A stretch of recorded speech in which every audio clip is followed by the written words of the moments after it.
Au-delà de ces perspectives positives, je veux ici partager avec vous une conviction.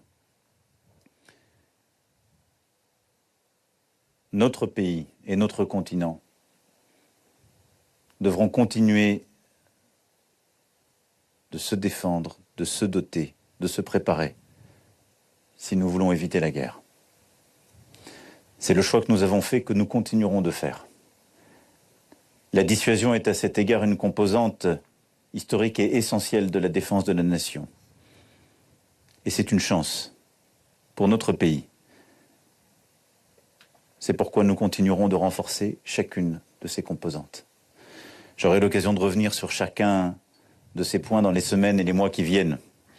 Mais ce que je vous annonce aujourd'hui à Luxeuil est une étape importante pour la dissuasion nucléaire française, pour nos armées et évidemment notre armée de l'air et de l'espace.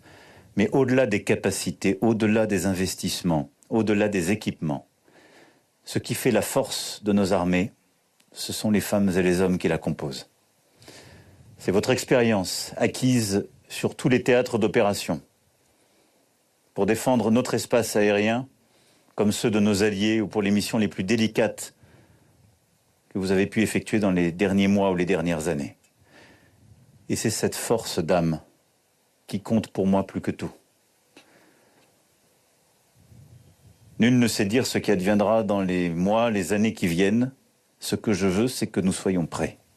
Ce que je veux, c'est que nous soyons protégés.